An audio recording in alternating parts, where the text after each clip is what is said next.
اور ناظرین، وزیر قانون اعظم نذیر تارڑ کی بانی پی ٹی آئی کو اسپتال منتقل کرنے کے معاملے پر گفتگو۔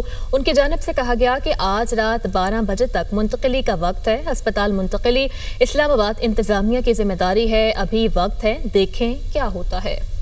ہونے والی ہے سپریم کورٹ کی، منتقل کر دیں گے آج رات 12 سے پہلے 12 بجے تک ہے نا جی، تو آپ نے بالکل 12 کے قریب جا کے کرنا ہے۔ اسلام آباد انتظامیہ کی ذمہ داری ہے، وہ کر رہے ہیں چیزیں جو بھی اس طرح سے ہوتی ہیں۔ ایسے آپ کو لگتا ہے کہ آج ہو جائیں گے شفٹ؟ ابھی ٹائم ہے نا جی، دیکھیں۔ اور نظر ثانی اپیل دوبارہ دائر کریں گے؟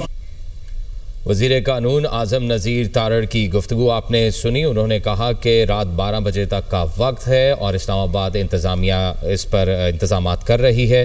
اسی پر مزید گفتگو کرنے کے لیے ہمارے ساتھ بیورو چیف اسلام آباد عدیل وڑائچ موجود ہیں۔ عدیل وڑائچ، جو گفتگو کی گئی وزیر قانون کی جانب سے وہ تو ہم نے اپنے ناظرین کو سنوائی، کیا لگتا ہے آپ کو، کیا ارادے ہیں، کب تک یہ منتقلی ہوگی؟ دیکھیں، عدالتی حکم پر عمل درآمد کرنے کے حوالے سے حکومت نے مشاورت کی ہے، اپنی قانونی ٹیم سے بھی اور اپنی انتظامی ٹیم سے بھی۔ حکومت اس کو ایک انتظامی معاملہ قرار دے رہی ہے کیونکہ وہاں پر جو سیکیورٹی ارینجمنٹس کر رہے ہیں وہ اسلام آباد کی انتظامیہ نے کرنے ہیں، اسلام آباد کی پولیس نے کرنے ہیں۔ اور اس حوالے سے ابھی تک، یعنی جب ہم بات کر رہے ہیں تو ابھی تک ہمیں ذرائع نے بتایا کہ حکومت کی جانب سے کوئی حتمی فیصلہ نہیں ہو سکا، لیکن اب چونکہ وزیر قانون بھی کہہ رہے ہیں کہ آج رات تک ہمارے پاس وقت ہے، تو اس کا مطلب ہے کہ یہ سیریس انڈر کنسیڈریشن ہے یہ معاملہ، سیریسلی، کیونکہ ظاہر ہے یہ عدالتی معاملہ ہے اور اس میں پی ٹی آئی کی جانب سے توہین عدالت کی ایک پٹیشن بھی تیار کر لی گئی ہے، اگرچہ وہ ابھی دائر نہیں کی گئی کیونکہ 2 روز کا وقت دیا گیا تھا اس فیصلے میں، اور اس میں کہا گیا تھا کہ 2 روز میں بانی پی ٹی آئی کو شفا انٹرنیشنل ہاسپٹل میں منتقل کیا جائے۔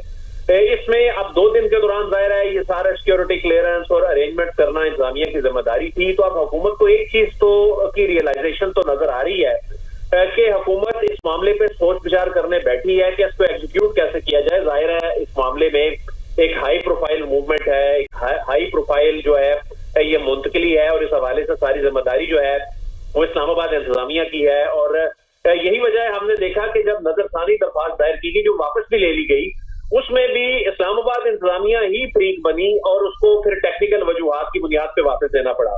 تو اب بظاہر ایسا لگ رہا ہے کہ اگلے چند گھنٹے جو ہیں یہ بہت اہمیت کے حامل ہے۔ اس کی ریزن